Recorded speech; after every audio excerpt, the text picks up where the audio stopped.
Here at Visit with Spirit, we are not out to prove or disprove anything. We are not asking anyone to believe or not believe. We are asking that you, the listener, are compassionate to what our guests have experienced, whether or not you believe. That you respect their journey as we help them on their path of healing.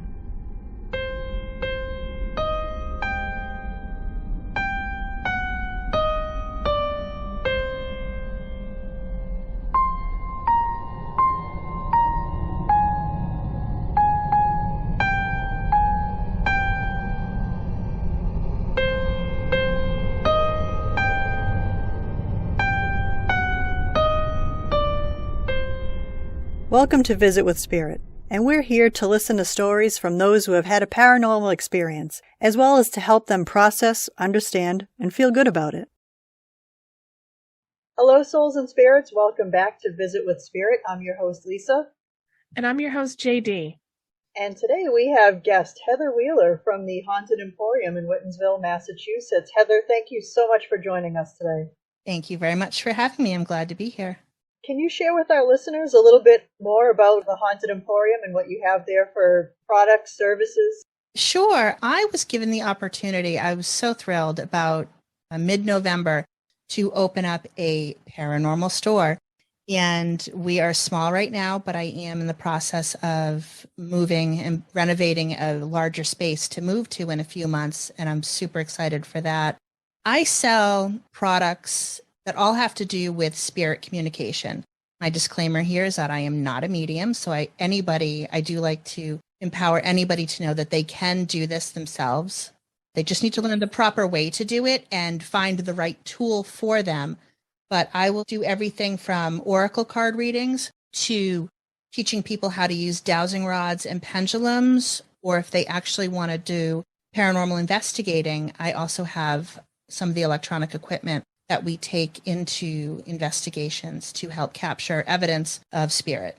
That is wonderful. How did you get started in investigating, or what drew you to the paranormal in the first place? I think my biggest factor to get into the paranormal, I've always been fascinated as a young child, horror movies and stuff like that. I had my first paranormal experience. I think I was about 14. And then as I got older and started watching the ghost shows and seeing, oh, wow, this is real. This is something you can do. And at first it was entertainment, but then I saw an episode, and I don't even remember honestly now what show it was or where they went, but they went into an old asylum, and I took pause because I think a lot of people don't really fully understand what these old state hospitals were, their full history, how they evolved from possibly starting out as an almshouse to becoming some, crazy institution that the whole world was screaming for them to be shut down in the 1990s. And, I had a childhood experience where I spent some time back in the 80s. You didn't know what to do with a troubled child. I spent some time at a state-run school that had over 2,000 kids in it. Wow. It was under a state hospital, and there was a variety of kids that were in the state hospital because they needed that mental health aspect. They needed that hospital environment. There were other kids in there that were wards of the state that they just didn't have a foster home to put them in, so they were locked up in there. Now, my one disclaimer is that I was in the day program. I was one of the lucky ones where I went every morning, and then I got picked up in the afternoon and I got sent home to my parents. So I am forever grateful for that aspect, because I can imagine knowing these kids, that I got close to some of them, you'd go in and they'd seem a little off, and now in hindsight, I know that they had been maybe too heavily drugged the night before, too heavily sedated. And there were awful things that happened to some of these kids that were literally just there because the foster system didn't have a place to put them. And now they're, have these abuses that are happening behind the scenes. I would, get to go home, but I still know, I know what it's like to walk through that door and hear that lock turn behind you. And, you know, the orderlies would have the big keychains, you know, hanging from them. You could hear them. Oh, whoa. Or Yeah. you might get into an argument and they might think you're escalating. And next thing you know, you're 10 years old. You are face down on the linoleum with 3 or 4 adults on you, yanking your arms up behind your back. I get it. I know what it's like to be in that situation, and you can't get out. You can't call to go home. There was a time that they had to do, and this whole pandemic kind of brings it back around, and I'm not going to start this conversation, but my experience as a child, there was something going around in the school. I can only assume. I don't know what it was. I was never informed. I was just a kid. And I was taken with a group of my other classmates in a small group down the hallway to the nurses' wing, which was creepy all in itself. It was just a creepy, creepy part of the building. And I was held down while they gave me a shot. I don't know what it was. I couldn't tell you what it was, but they gave me something. I assume my mother probably gave them the okay to do it, but I don't know what I was. And it was scary. You know, it was scary to know that at that moment, I couldn't turn to my mom and say, you know, what's happening? What is this okay? Can you help me? So anyways, that's my history, my story there. So I watch these people and they go in to these locations. They assume everybody had some sort of, you know, mental health problem. And sometimes I hear them full out will say, you know, we got to remember they're lunatics. They were crazy. And it's upsetting to me when I do see that on the TV shows. But that really made me perk up and pay attention more so to how they were doing things on these shows. And my passion and my fascination for the paranormal just grew from there. And one day I reached out, I said, you know what, I want to do this. At this point, I'm in my mid 40s. When, you know, if I don't do it now, when am I going to do it? And I had reached out to a couple of teams who I went to, you know, got invited into one. I went to a meeting. They were all lovely people, but it just wasn't for me. It wasn't my style. So I, you know, said, okay, thank you, but I don't think this is going to be my thing. And then I went to another team who brought me in, and they went from a very technology background. They were very much in the hard evidence. And I loved that. And I was with them for a while, but I just wasn't getting the fulfillment that I was really looking for. Some of the things just weren't working and I wasn't getting what I wanted. And I said, I'm just going to do my own thing. And I did. And that's when I learned that the paranormal community is small. Yes. And spiteful and vindictive. Oh, I've heard stories for sure. So there was, you know, I went through that, but it's okay. We all came out the other side stronger, and we're all in our own better places for it. So, but that's, like I said, that's how it brought me around to loving it. And then I stayed home with my kids. My kids are 12 and 16 now. They don't need me like they needed me growing up because they both had their challenges. So I'm able to now do my own thing. And I said to my husband, I said, I want to have a store where I can do this and sell these things, but also be there for people that need help, need some guidance, and grow a little community around it. I got the opportunity. It presented itself first in this smaller location, which I took because I had been looking for a place and hadn't found it. So you created it. So yeah, so this little place opened up, and my husband looked at me. He said, you know, why don't you just do it? He's like, I know it's small. I know it's not what you want, but do it for now, get established, get started, and we'll keep looking. And we did. And I didn't realize it would be this quick. If I'd known it would be this quick, I probably would have just held out for a couple more months and opened the larger store properly right from the beginning. But it could have been 3 years that I was there. I didn't know. And so now here I am, just trying to create this little life for myself around something that I'm truly passionate about. You know, I love when you said about community building, because I feel, you know, both in the paranormal world and I'm based a little bit more with the metaphysical, that the more communities that there are without ego and jealousy, you touched on something, you struck a chord when you talked about the vindictiveness and the jealousy there.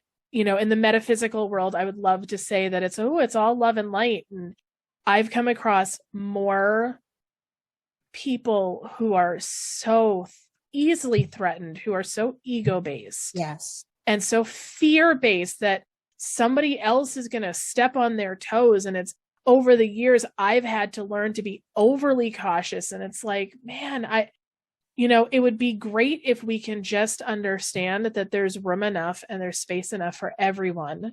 Absolutely. It doesn't have to be this way. I'm going to give a huge shout out. Not even 10 minutes down the road from where I am is a store called A Touch of Magic in Uxbridge, Massachusetts. And Deb, who owns that company, I had been going there, shopping there, taking classes.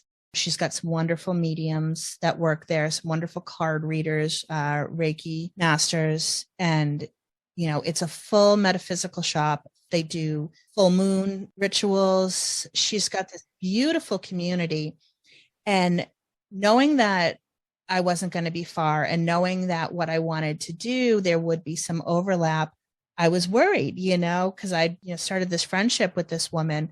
And I pulled her aside one day and I said, Deb, I said, this is what I want to do.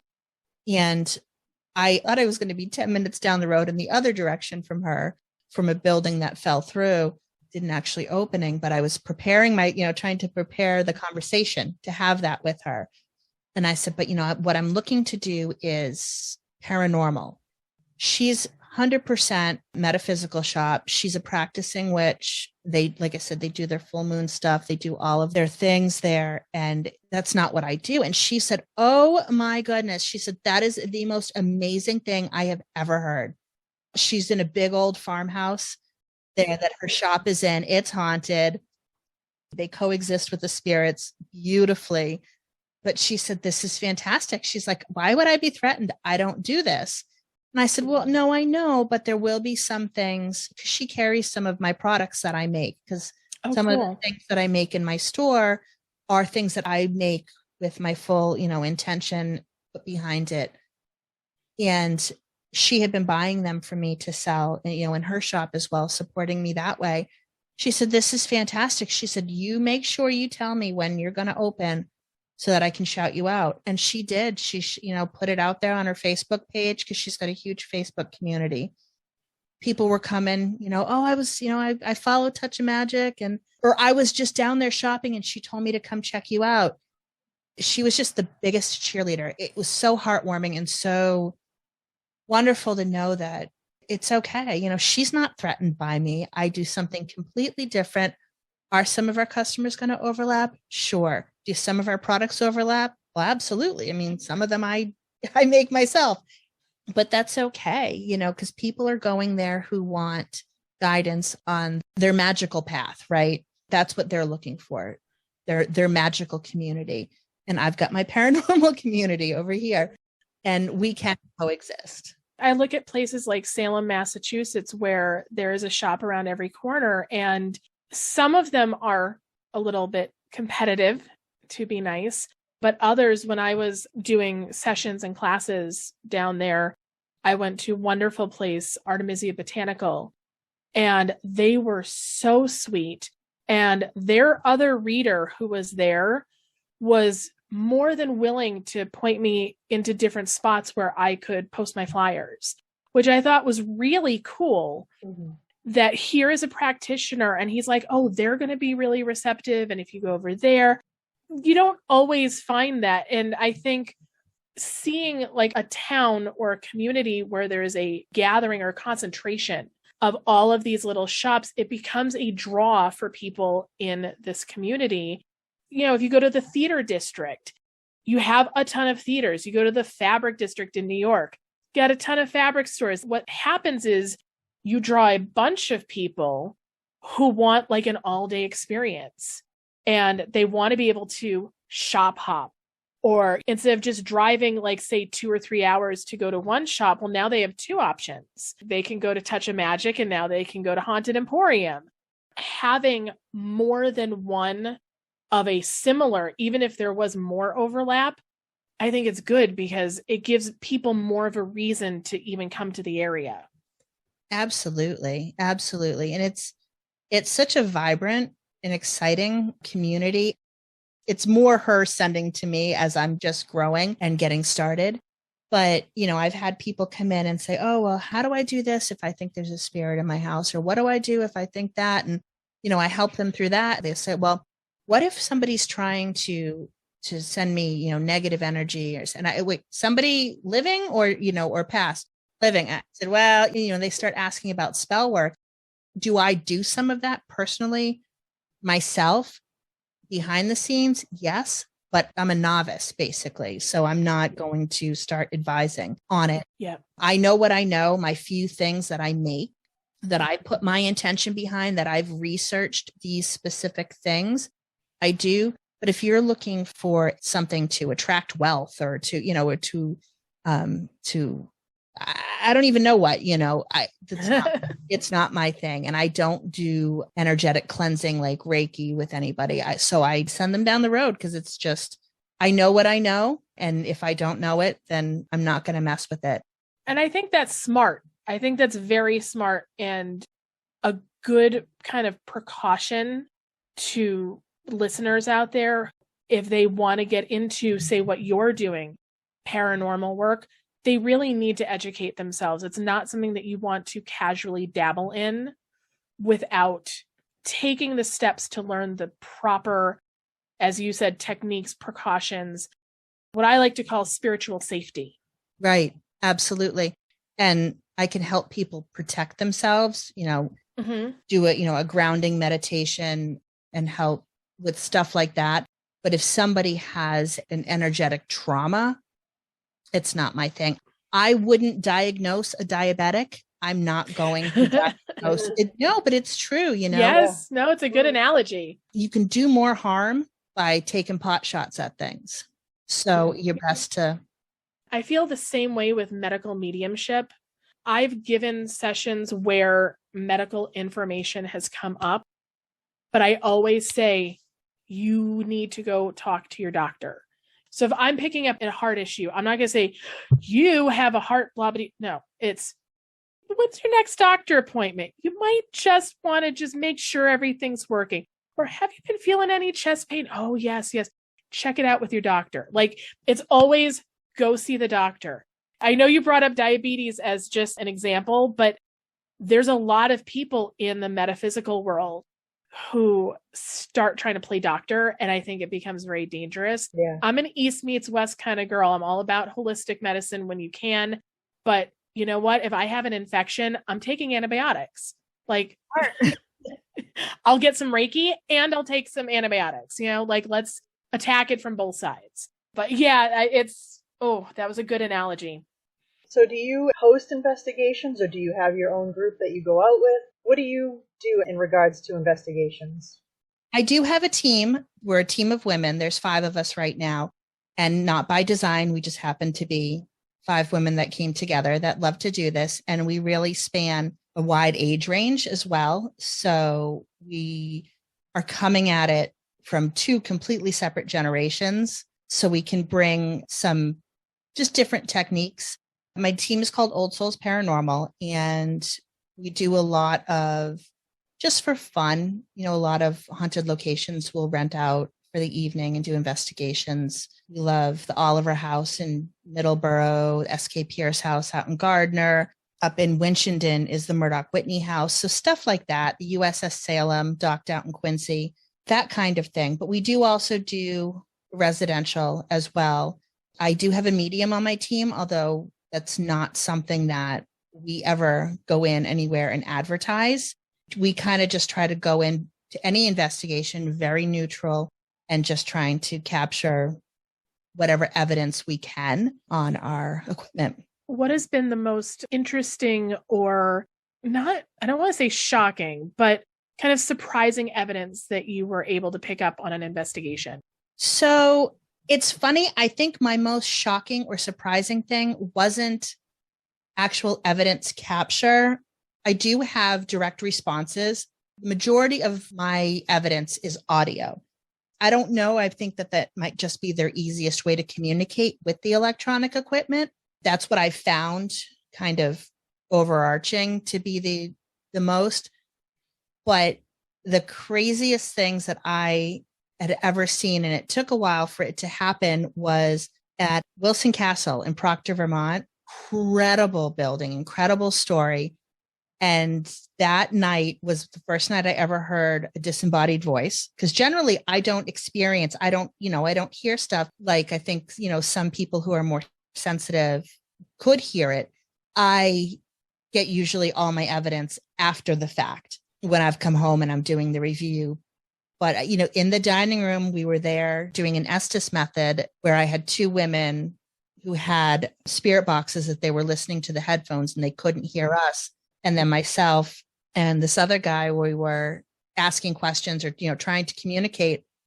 And a woman spoke from the corner of the room from behind him. And we both, our heads on a swivel to turn and look in that direction. Of course, there's nobody there. And he looked back at me and he said, "Did you?" I was like, "Yeah." And then I also saw, this is the first time I saw something make its own light. Oh, that's cool. I had never seen something emit its own light source before. I struggle, with orbs on camera, both still photography and video, because there's so many things that could cause that.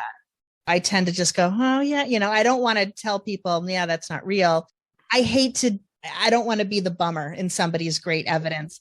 So I just usually smile politely at something like that and say, "Oh yeah, that's cool," But this, to actually have been there, and see it was just, incredible. And I don't even think that I wouldn't have classified what I saw as an orb. It was just a quick burst of light source that I have no idea where it came from. That is awesome. We actually plan on doing an episode all about orbs and photography phenomena for that reason. I run a group and I'll get pictures, and they brought some incredible picture evidence from haunted sites. But a lot of times it's like lens flares or it's dust, or I posted pictures where people are like, "Oh, look at those orbs." I'm like, "Oh, no. I'm not posting it for that. I know it's not an orb. It's just pretty." And I do believe in them. I don't want to Yes. say they're not real. The woman on my team who is a medium, she sees them a lot, just sees them. So I know that they're there. But when they, like you said, when they're on film, there's so many other things that they can be. And then there's pareidolia to take into effect in these photographs that are usually grainy because it's usually dark out. And we want to see faces and see things that it's natural for our brain to try to see these things. In all of the photos I have, and I've gone through and looked, I've caught maybe 3 or 4 what I think are legit orbs. And one of them, I have 2 pictures. One where I caught the moment and you can see just the spark of it beginning. And then the second picture where it's in full form and then it's gone in that third picture. And I had taken them all in rapid succession. I felt it and I was like, it was a random corner. Why would I be taking a picture in a random corner? It's quick, get the camera, click, click, click. I don't think it's as common on camera as people like to believe it is. No, I think, and it's harder also in stills. Like you said, that was a good thing that you're doing them in rapid succession. And usually we'll tell everybody that if you're going to take one, just take 3. And because sometimes you will see that. The only orb that I think that I've ever seen on video that I have been involved with, I actually went to a friend of mine who's my tech guru. And I said to him, "Listen, I never do orbs." I said, "But I got this thing and I don't know what to make of it." And he gave me, his criteria for what he wants to see in order to say that it's an orb on video. He's like, "It's there. You've got it." So I do keep that as my one that I've ever seen, but I don't like to show it to other people because then other people come to me and say, "Well, what was wrong with my orb then?"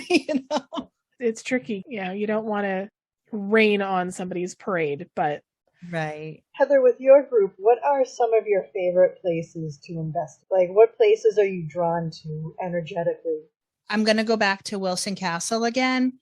A friend of mine had told me about it, said, "Oh, you got to check this place out." And I was like, yeah, it's 3 hours away and, maybe someday. And he kept pushing it because he loves it. So one day I sat down and started researching.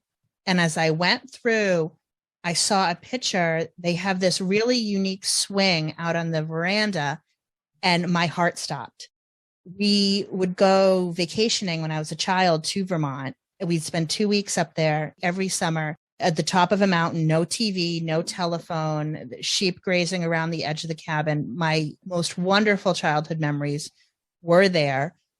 And my mother, we would always take a day and do a road trip, wherever, and we'd drive around. And this was back, I had to have been about 8 years old. This was going back about 40 years. And she took me to tour this recently opened historic house in Vermont.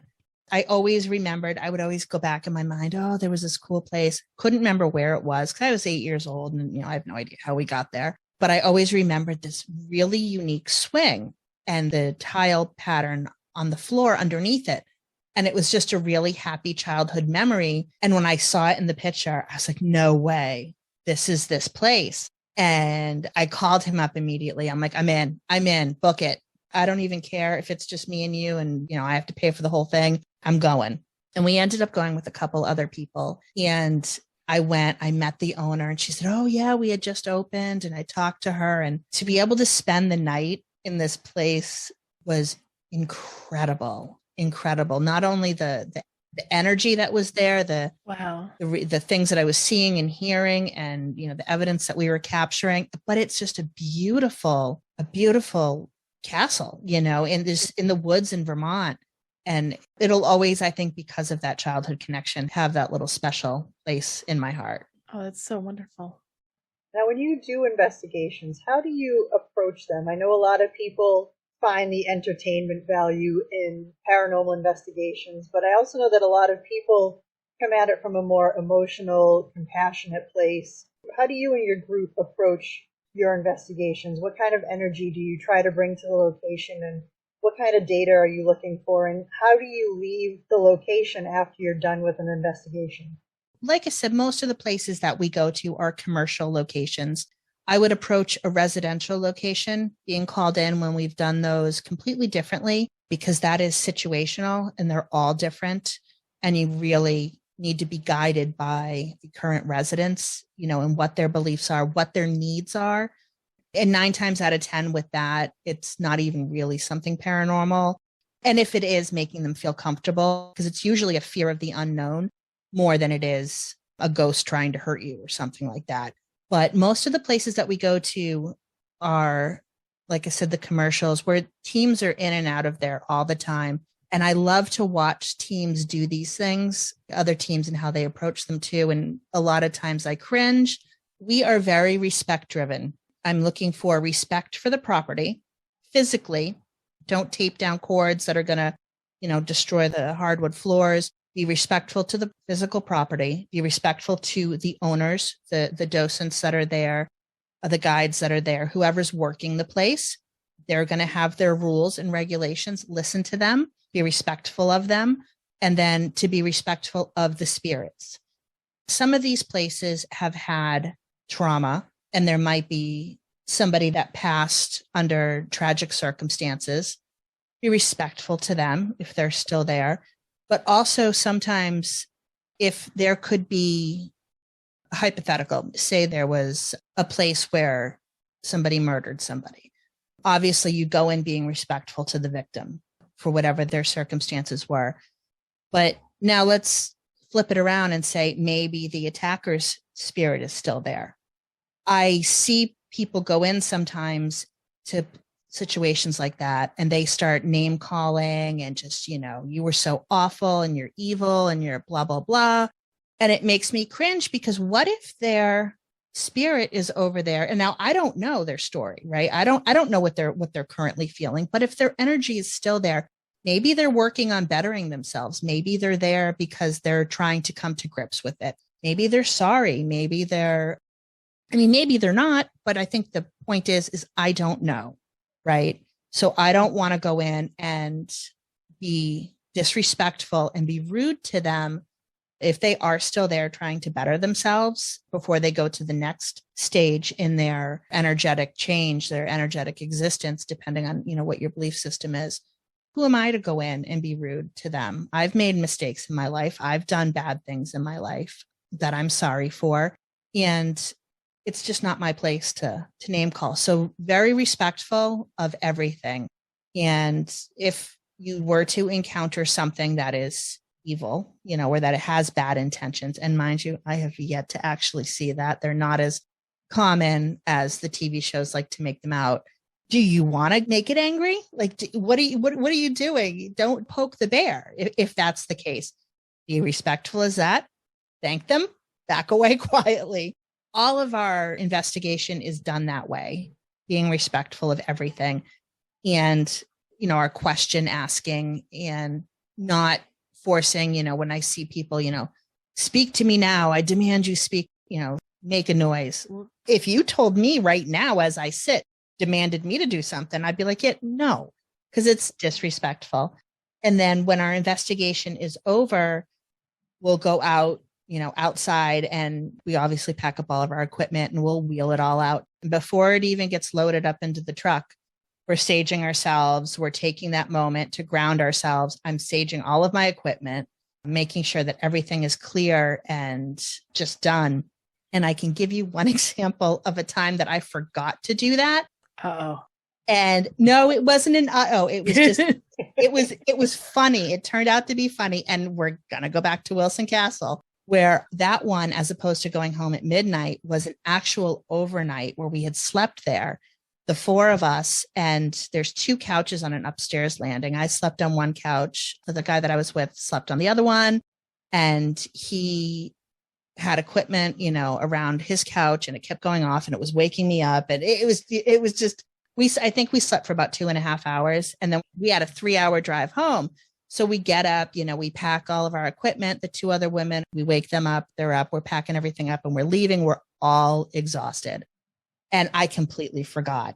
And I throw all my stuff in the truck, and we were driving away. And then he started telling me he had gone up with his wife and I think another person and had done an overnight there. And on their way home, he said that he had a Bluetooth plugged into his car audio that he always played, Spotify or, whatever he's playing through it. And it started like sweeping, doing spirit box kind of stuff and being really weird. And a voice came through and said goodbye. And then it all went back to normal. So, and this is as they were, we're driving away from the place, and he's telling me this story. And I was like, that's crazy. I'm like, I don't even know what not even 5 minutes after that, my entire infotainment center, everything in my truck went black. It all shut off. Wow. Brand new truck. And I was just like, it had never happened before. I was like, stop it. I was like, we didn't spray, gray. So he's like leaning over in the back. I'm like opening the back window of my truck, and, we're spraying everything. And, I was like, thank you. We enjoyed our time with you, but you need to go home now. You can't come home with us. Oh my goodness. You're going to be missed. And so it was just so funny that, so now for him, he's had that happen to him twice, where he's been in a car on the way home just after telling me that. And I was like, yeah, It's funny that you actually mentioned cleaning your electronic equipment, because I don't think a lot of investigators do that. Spirits are so attached to electronics that when you forget to clean your electronic equipment, you potentially could bring that energy to your next location too. Sure. Well, you're giving them a piece of equipment and saying to them, please interact with it in any way you can. So they're focusing, or hopefully, they're focusing their energy on it. And sure, if they are so inclined for whatever reason, why not? They could attach to it. Or a member of the team too. Yes. certainly. And I've given all of my girls, I've given them all the spray, and just take it and give yourself a nice little hosing, hosing down, and, ground yourself, let all that, take that moment, let that energy, leave it there in the ground. You're outside, go home, and hopefully it's all stayed where it's supposed to be. Now, I know that investigating, it's a different intention and procedure than, say, what I do when I go into a space, which is usually for cleansings, because usually people are having trouble and they're like, hey, and they don't know how to clear out their space. Have you ever, or has your team ever helped a spirit cross over? Like when you kind of felt like, ooh, I think they're ready, or they feel ready, or do you just kind of leave it as is? So I don't know how to cross anybody over. So that is not a skill that I have. So I know personally, one member of my team is a medium. She obviously has a stronger connection. And I know that she has helped with clearings of people's homes. She hasn't done it under my team's branding yet. Okay. We would certainly, if she felt comfortable doing it in the location, obviously you have to know what's there first. Yes. And the owners of the property felt comfortable with it. They could talk amongst themselves whether or not they wanted to do that. She is also Native American, so she's got a very strong connection to the land here. And if they want, like I said, she'll go in and she can do that. That's not a skill that I have. I was just curious because I've watched a lot of shows with investigators, and I was always curious because they do come across very tragic stories, and these spirits are obviously stuck, or some of them are stuck. Some of them do stay around. You had kind of touched on something like when you're talking about the respectful portion of if there was somebody who committed a murder or a crime. Oftentimes I've come across that they feel shame, or they feel like they're not worthy of going to that next step. And when I come across that, that's kind of when I call in the angels to be like, hey, help them to understand, like, that's not how it works. Like, you're not banished from the light. I think there's a lot of misconceptions because of different spiritual beliefs that, only the worthy may cross into the light. And it's not quite how it works. We are all worthy, but there's cleansing that absolutely does take place between the point of passing and the point of being what I call fully crossed over. I've seen, and I can only describe it as what I call the light box, where spirits will go to detox. I don't really know any other way of describing it, but they kind of hang out before they fully immerse themselves on the other side. But I was always curious when I see these investigation teams, like, do they ever cross them over? Or do they just kind of be like, okay, thanks for the story, bye? Yeah, so like I said, it's rare. We don't do it that often because the places that we're going into are usually, like I said, the commercial locations. Yeah. I don't want to speak for her either. It's not something that she does very often. Okay. So it's got to be a special circumstance. All parties involved have to be willing. Yeah. And it's not in my skill set. I can't speak to it. Although I do, like you said, I watch these shows and I see them do these things. And it's, first off, TV is TV. And I always try to remind people of this. I know they go into these, even the same locations that I've investigated.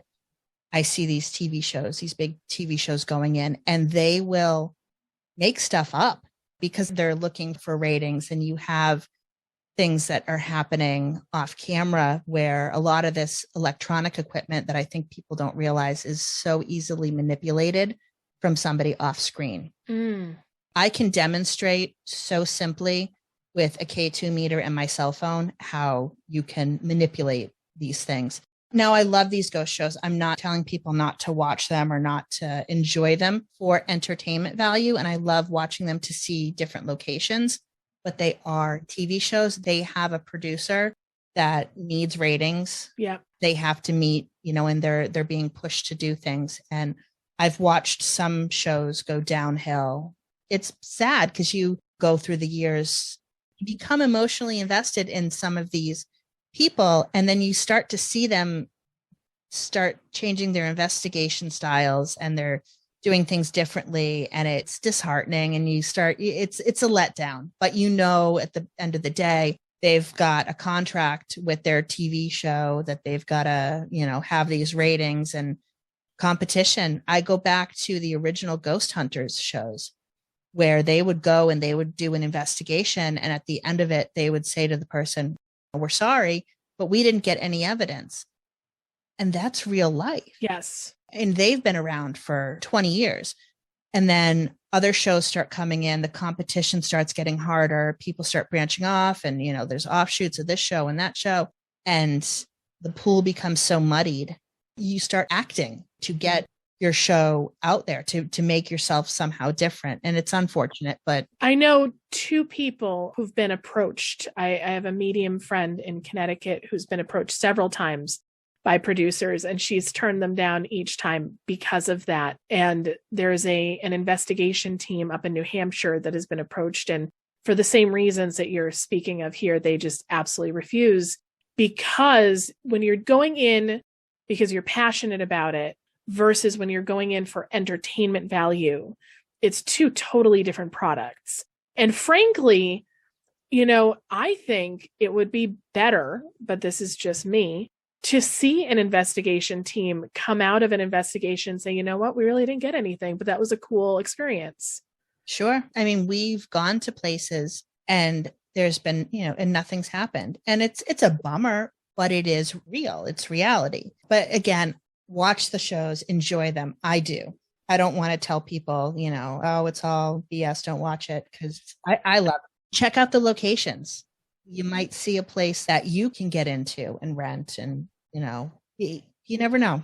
Heather, for those listeners who want to start doing investigative work, I know that the Haunted Emporium does have equipment and stuff for sale that they could invest in, start doing their own investigations. What do you recommend a beginner start with for equipment if they wanted to go out and start collecting some data? So equipment doesn't have to be super high tech. And that's one thing I always try to, let people know. It's more about technique. One of the things that I am going to start doing when I get into the larger location, where I'm excited that not only will I have my retail front, but I will also have a classroom going with it, where people can come in, learn how to use some of the equipment. But also if there's a new team, if you've got 3 or 4 friends together that want to start doing it, or, you put together a team of people and you really don't know where to start, come in. You can do private workshops if you're a team, or I'm going to also have workshops for the individual where it'll be, ghost hunting 101, and, really learning how to do everything from preparing yourself, protecting yourself personally, to how to behave and treat the property, and then also how to use the equipment properly. I see equipment misused so often when I'm watching a lot of like YouTube or TV shows, or I've also been out, sometimes in the public and mixed with other people, and I'm watching them, and I can see that I don't say anything because, let them have their fun, but, I see it being misused. But what I would tell people is, for audio recording, which is, I think, like I'd said earlier, one of the easiest ways for them to communicate, you can get all sorts of levels of audio, whether it's a little handheld digital recorder, a little Sony, which is personally my favorite. I have a small Sony. I think it ran about $80, and that's my number one favorite. You can go up for some professional, huge. I have a super sensitive one, and I honestly get very little on that, but it's on your cell phone. You have a voice recorder already on your cell phone. Our cell phones are nice now. So try that first before you start making a big investment. Remember to put your phone in airplane mode when you are investigating. Yes. Going to have it on to do anything else, put your phone in airplane mode, because that data signal, even if you're not on the phone, is constantly looking, because it's looking for Facebook updates or, text messages that might come through or anything. Put it in airplane mode, because that'll affect your other equipment. But use that audio recorder. Use the camera. Take your stills on that. Cat balls are one of our favorites. They make light up cat balls, or little cat toys. You can get them on Amazon for like $5, and you can put them out, and they need to be bumped. They're made for the cat to come and bat it with their paw. It rolls, it lights up. And not that you're going to necessarily see this thing rolling across the room, but they light up when nobody is touching them. So that's an inexpensive thing. That's a cool. Yeah, there's very interesting things. And my friend years ago, she told me this crazy story that she had on video. She had a water bottle half filled with water and on its side, and she had it on the floor. And she had an entire conversation with a loved one that had passed by it rocking. It would start rocking and then it would stop. It was the wildest thing. So you can get really low tech and have a great time. But if you want to buy something, if you're like, but I want this, my favorite is the Mel meter. And for around $200, you can get it with the REM pod antenna. So you've got something that's going to read your EMF field. It's going to read your ambient temperature. So if there's a temperature drop in the room, you'll see it. And it also has the antenna where the REM pod is my favorite because it's not picking up on other electronic fields.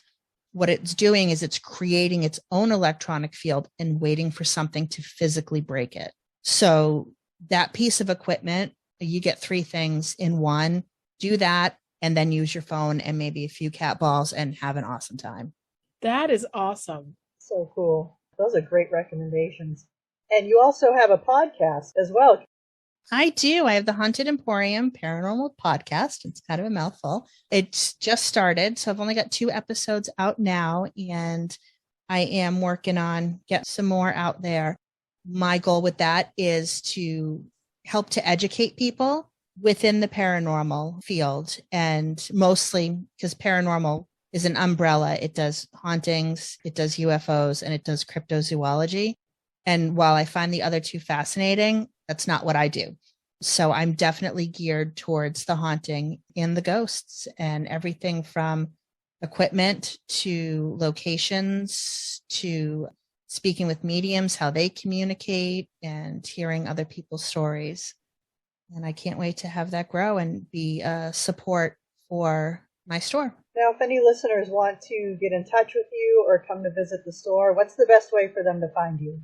So I am online at hauntedemporium.com. I am located in Whitensville, Massachusetts. Right now, we are at 10 Cross Street. I say we, it's me and my spirits, my little doll. We're moving. Hopefully, my goal right now is to be in there sometime in April, which is right around the corner at 178 Church Street. But if somebody also has a problem or a question that they might have a haunting in their house, or they just have questions or concerns, they can always email me, heather@hauntedemporium.com as well. Heather, thank you so much for joining us today. We appreciate you taking the time to come and visit us and talk about your experiences and talk about the Haunted Emporium with us. Thank you very much. I was happy to be here. Souls and spirits, thanks again for joining us here at Visit with Spirit. And until next time, may love and light surround you and your loved ones. Thank you for joining us today for our Visit with Spirit. We hope you enjoyed listening. If you have any questions or comments, or would like to be a guest on our show, email us at visitwithspirit@gmail.com or find us on social media. Until next time, may love and light surround you, and come back again to Visit with Spirit.